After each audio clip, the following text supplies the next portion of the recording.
The United States plans to withdraw all its forces from Afghanistan apart from those guarding its embassy by September.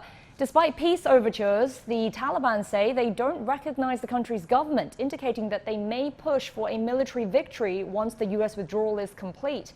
So can the Afghan government survive? And if so, what might a potential peace deal between Kabul and the Taliban look like?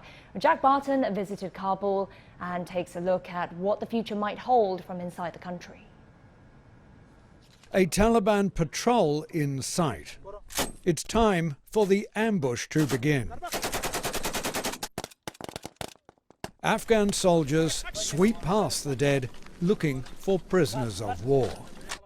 All goes well because it's a training exercise to prepare these young men for the real thing, which they will face soon.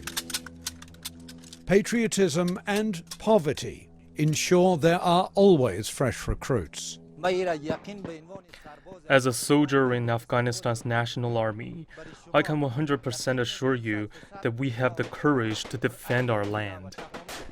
They have certainly proven they can defend the cities. While the Taliban and its shadow government have made gains across the countryside, the Afghan army has consolidated its control over all urban areas.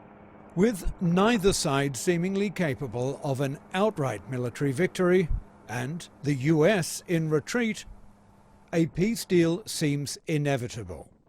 Already the government and Taliban are talking about a system similar to Iran's, involving a leadership council above an elected body. I sense that at some point this whole council is going to be handed over to the Taliban, so you would have a sort of constitutional monarchy of sorts, but this would not be a monarchy, it would more be like a theocracy.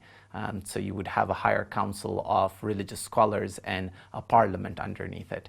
No one considers it the best solution. Right now we're at such a bad place that we just have to go for the Occam's razor. We have to choose the first path that sort of guarantees that there is no more violence.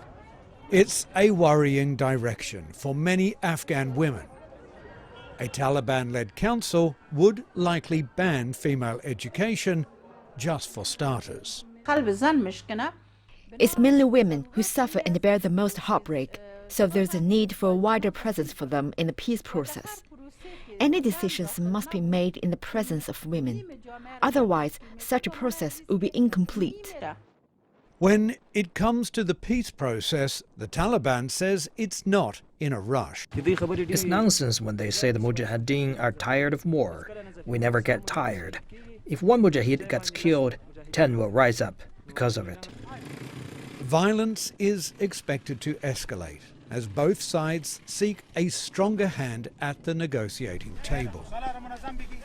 Which means, until a deal is done, there will only be more heartbreak in a country that has already endured 4 decades of brutal war. Jack Barton, CGTN, Kabul.